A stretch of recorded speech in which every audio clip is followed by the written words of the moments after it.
గుజరాత్లోని అహ్మదాబాద్లో జరిగిన ఘోర విమాన ప్రమాదంలో మృతుల సంఖ్య 246కు చేరింది. స్థానిక సర్దార్ వల్లభాయ్ పటేల్ ఇంటర్నేషనల్ ఎయిర్పోర్టు నుంచి లండన్ బయలుదేరిన Air India Boeing AA-171 Dreamliner takeoff అయిన 38 సెకండ్లలోనే కుప్పకూలింది. ఎయిర్పోర్టుకు సమీపాన మేఘానీ నగర్ ఏరియాలోని మెడికల్ కాలేజీ హాస్టల్ బిల్డింగ్ పై ఫ్లైట్ క్రాష్ అయింది. ఒక్కసారిగా దట్టమైన పొగలతో భారీ పేలుడు జరిగింది. ఎయిర్ ఇండియా ఫ్లైట్ క్రాష్ ఘటనలో మొత్తం 246 మంది చనిపోయారు. విమానంలో ప్రయాణిస్తున్న 242 మందిలో ఒక్కరే బతికి బయటపడ్డారు. మిగిలిన 241 మంది మృతి చెందారు. కాలేజ్ బిల్డింగ్ క్యాంటీన్లో లంచ్ చేస్తున్న 5 మెడికోలు ఘటనలో ప్రాణాలు కోల్పోయారు. దేశ చరిత్రలో ఇదే అతిపెద్ద ఫ్లైట్ యాక్సిడెంట్ అని ఏవియేషన్ అధికారులు చెప్పారు. మృతుల్లో గుజరాత్ మాజీ సీఎం విజయ్ రూపానీ ఉన్నారు. విమానం టేకాఫ్ అవుతున్న సమయంలో బర్డ్స్ ఢీకొనడంతో ఫ్లైట్ ఎగరడానికి కావలసిన వేగాన్ని అందుకోలేకపోయి ఉండొచ్చని నిపుణులు అనుమానిస్తున్నారు. అటు ప్రమాదానికి ముందు పైలట్లు మేడే కాల్ చేసి ఏటీసీ సమాచారం అందించారని, తర్వాత సెకండ్ల వ్యవధిలోనే ఫ్లైట్ చెట్టును ఢీకొని బిల్డింగ్ పై కుప్పకూలిందన్నారు. మృతుల్లో 229 మంది ప్రయాణికులున్నారు. వీరిలో 169 మంది భారతీయులు కాగా 53 మంది బ్రిటిష్ పౌరులు, 7 పోర్చుగీస్ జాతీయులు, 1 కెనడా సిటిజన్ గా గుర్తించారు. మృతుల్లో 2 పైలట్లు, 10 మంది క్యాబిన్ క్రూ సిబ్బంది, 5 మెడికల్ కాలేజీ స్టూడెంట్లున్నట్లు చెప్పారు. రైటిక అహ్మదాబాద్ లో ఘోర విమాన ప్రమాదంపై మరిన్ని డీటెయిల్స్ అజయ్ లైవ్ లో అందిస్తారు. అజయ్, ఫ్లైట్ క్రాష్ ఘటనపైన అప్డేట్స్ ఏంటి?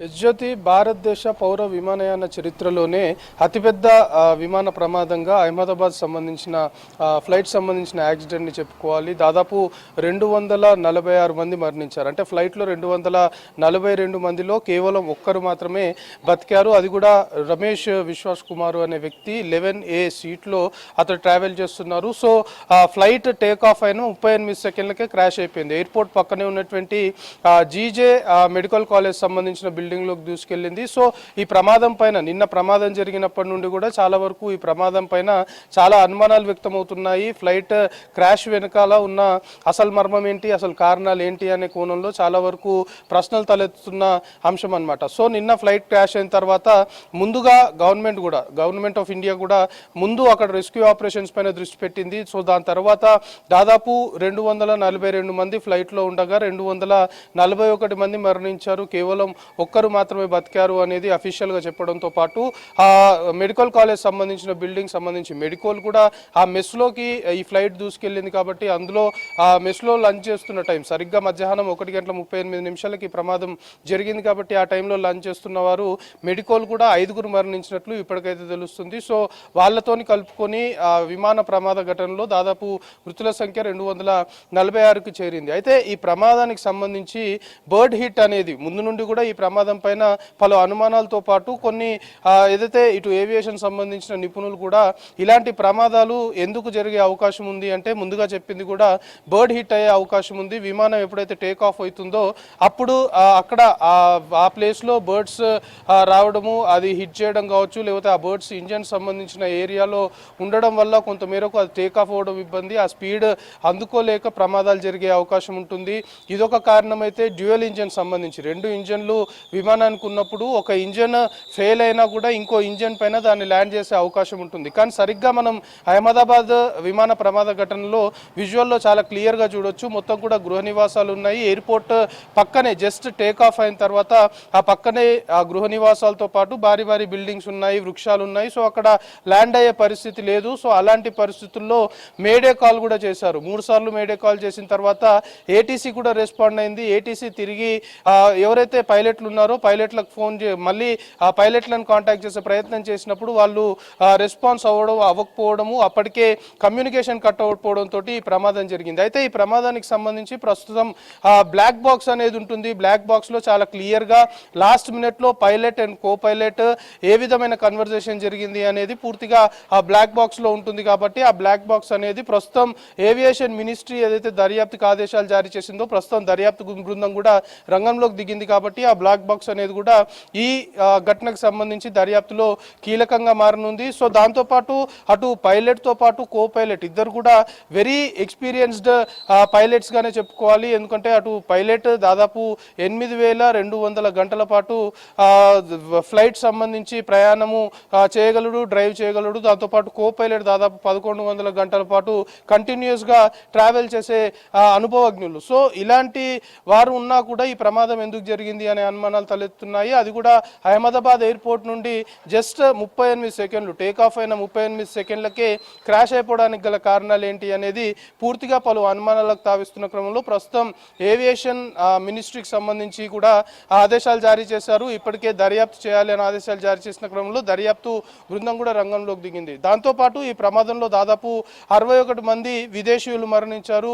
ఇటు బ్రిటిష్ సంబంధించి 53 మంది ఫ్లైట్లో ప్రయాణం చేస్తున్నారు. ఇప్పటికే యూకే హై కమిషన్ కూడా ఒక దర్యాప్తు చేయాలని భావించి అటు బ్రిటిష్ సంబంధించి యూకే హై కమిషన్ కూడా ఒక దర్యాప్తు బృందం ఘటనా స్థలానికి చేరుకుంది, నిన్ననే దర్యాప్తు చేసింది. సో ఈ విధంగా ఇటు ఏవియేషన్ మినిస్ట్రీ దర్యాప్తు కీలకం మారనుంది. దాన్ని చాలా సీరియస్గా కేంద్ర ప్రభుత్వం కూడా ఈ ఘటనను చాలా సీరియస్గా తీసుకున్నారు. ఎందుకంటే ఇలాంటి ప్రమాదాలు తరచుగా జరగొద్దు అంటే ఖచ్చితమైన చర్యలు తీసుకోవాలి. ఇటు ఎయిర్ ఇండియాకి సంబంధించి మనకు అందుతున్న ఇన్ఫర్మేషన్ బట్టి గతంలో కూడా పలుమార్లు నోటీసులు ఇచ్చారు. ఇటు ఫ్లైట్స్ సంబంధించి ఫ్లైట్ సాంకేతికంగా కావచ్చు లేకపోతే ఇతరేతర సదుపాయాలకు సంబంధించి ప్రయాణికులకి ఎలాంటి ఇబ్బందులు లేకుండా చెప్పుకోవడంతో పాటు ఫ్లైట్ సంబంధించి కూడా ఎలాంటి టెక్నికల్ ఇష్యూస్ రేజ్ కాకుండా చూసుకోవాల్సిన బాధ్యత ఆ సంస్థ పైన ఉంటుంది. కాబట్టి అలా విధంగా టెక్నికల్ ఇష్యూస్ రేజ్ అయితే ఖచ్చితంగా ఇలాంటి ప్రమాదాలకే దారితీసే అవకాశం ఉంటుంది. కాబట్టి ఎయిర్ ఇండియాకి సంబంధించి కూడా గతంలో ఒక 15 సార్లు నోటీసులు ఇచ్చినప్పటికీ కూడా ఏ విధమైన రెస్పాన్స్ లేదు అనేది మనకు అందుతున్న ఇన్ఫర్మేషన్. సో ప్రస్తుతం దర్యాప్తులో భాగంగా ఎవరైతే 242 మంది ప్రయాణికుల్లో ఒకరు బ్రతికారో రమేష్ విశ్వాస్ కుమార్ అనే వ్యక్తి బ్రతికారు. అతడు 11A విండో సీట్లో ప్రయాణం చేస్తున్నారు. ఆ 11A విండో సీట్ తర్వాత అక్కడే 11A అతని window seat at the same time అక్కడే ఎమర్జెన్సీ ఎగ్జిట్ ఉంది. దాంతోపాటు 28 11A తర్వాత 28 వద్ద ఎమర్జెన్సీ ఎగ్జిట్ ఉంది. సో ఇతనికి కలిసి వచ్చిన అంశము బహుశా 11A వద్ద ఆ విండో సీట్ ఉండడము ఎమర్జెన్సీ ఎగ్జిట్ కూడా ఉండడంతో అతడు బయటికి రావడం జరిగింది. సో ప్రస్తుతం ఈ దర్యాప్తుకి రమేష్ కుమార్ ఎవరైతే విశ్వాస్ ఉన్నారో అతడు చాలా కీలకమనే చెప్పుకోవాలి. ఎందుకంటే ఒక విధంగా ప్రత్యక్ష సాక్షి కూడా.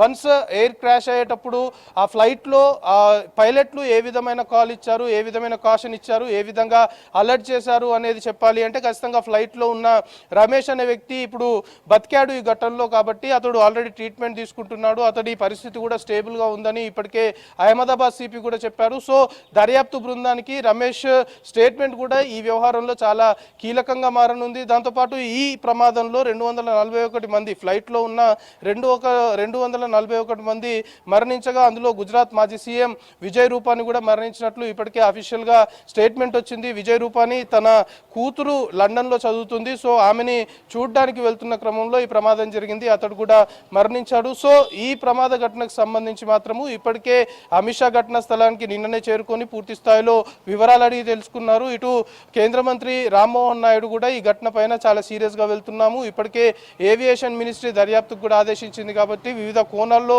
దర్యాప్తు చేయనున్నారు. సో ప్రస్తుతానికి మనకు అందుతున్న ఇన్ఫర్మేషన్ బట్టి డెడ్ బాడీస్ అన్ని కూడా హాస్పిటల్ షిఫ్ట్ చేశారు. సో ఇప్పటికే కుటుంబ సభ్యులు కూడా హాస్పిటల్ వద్దకు చేరుకున్నారు. డెడ్ బాడీస్ ఎవరిది ఏంటి అనేది గుర్తుపట్టలేని పరిస్థితుల్లో ఉన్నాయి కాబట్టి కుటుంబ సభ్యులకు సంబంధించిన DNA శాంపుల్స్ తీసుకున్నారు. సో ఆ DNA పరీక్షలు నిర్వహించిన తర్వాత ఈ రోజు మొత్తం కూడా DNA పరీక్షలు నిర్వహించనున్నారు. DNA పరీక్షలు నిర్వహించిన తర్వాత కుటుంబ సభ్యులకి డెడ్ బాడీస్ అప్పచెప్పనున్నట్టు తెలుస్తుంది. సో ఈరోజు ప్రధానమంత్రి నరేంద్ర మోదీ కూడా ఘటనా స్థలానికి వెళ్తున్నారు. ఘటనా స్థలానికి వెళ్ళి అక్కడ ఘటన జరిగిన తీరనుకోవచ్చు స్థానికంగా అధికారుల నుండి వివరాలు అడిగి తెలుసుకొనున్నారు. సో ప్రస్తుతం ఈ ఘటనకు సంబంధించి మాత్రం పూర్తి స్థాయిలో దర్యాప్తుకు ఆదేశించారు కాబట్టి దర్యాప్తులో ఏం జరిగింది అనేది క్రిస్టల్ క్లియర్గా తెలిసే అవకాశం ఉంది. అన్ని కోణాల్లో కూడా దర్యాప్తు చేసే అవకాశం ఉంది. సో ప్రస్తుతానికి ఎయిర్ ఇండియాకు సంబంధించిన వారు కూడా ఇప్పుడు ఎవరైతే మృతులు ఉన్నారో మృతుల కుటుంబ సభ్యులకి కుటుంబానికి ఒక్కొక్క మృతుల కుటుంబానికి ₹1,00,00,000 నష్టపరిహారము చెల్లించడంతో పాటు జీజే మెడికల్ కాలేజ్ సంబంధించిన బిల్డింగ్ కూడా ఈ క్రాష్లో పూర్తిగా డ్యామేజ్ అయిపోయింది కాబట్టి ఆ బిల్డింగ్ సంబంధించి రీకన్స్ట్రక్ట్ చేయడానికి కూడా చేస్తాము అంటూ కూడా ఇప్పటికే చెప్పిన సిచ్యువేషన్. సో ప్రస్తుతం మెడికల్ కాలేజ్ సంబంధించి ఎవరైతే మెడికోలు ఉన్నారో 5 మృతి చెందినట్లు మనకు అందుతున్న ఇన్ఫర్మేషన్. సో ఆ మృతుల సంఖ్య పెరుగుతుందా, ఇంకా క్షతగాత్రులకు సంబంధించి పరిస్థితి ఏ విధంగా ఉంది అనే దానిపైన అధికారులు అఫీషియల్గా స్టేట్మెంట్ ఇవ్వాల్సిన అవసరం ఉంది. సో మరి కాసేపట్లోనే మనకు అందుతున్న ఇన్ఫర్మేషన్ బట్టి నరేంద్ర మోదీ ఇటు ఘటనా స్థలానికి చేరుకున్న తర్వాత హాస్పిటల్ చేరుకొని అక్కడ ఎవరైతే క్షతగాత్రులు ఉన్నారో ముఖ్యంగా జీజే మెడికల్ కాలేజ్ సంబంధించి ఆ బిల్డింగ్లోకి విమానం దూసుకెళ్లిన తర్వాత అక్కడ క్రాష్లో కొందరు క్షతగాత్రులు కూడా ఉన్నారు. 5 మెడికల్ మరణించినట్లయితే తెలుస్తుంది, కానీ మిగతా వారు కొందరు తీవ్రంగా గాయపడ్డ వారు కూడా ఉన్నారు. కాబట్టి హాస్పిటల్కి వచ్చిన తర్వాత గాయపడ్డ వారిని పరామర్శించడంతో పాటు మృతులకు సంబంధించిన కుటుంబ సభ్యులతో కూడా నరేంద్ర మోదీ మాట్లాడే అవకాశం ఉంది. సో మొత్తానికి అహ్మదాబాద్ విమాన ప్రమాదము దేశ చరిత్రలోనే అతిపెద్ద ప్రమాదంగా చెప్పుకోవాలి. 242 మంది ప్రయాణికుల్లో కేవలం ఒక్కరు బతికారు అంటే 241 మంది మరణించారు.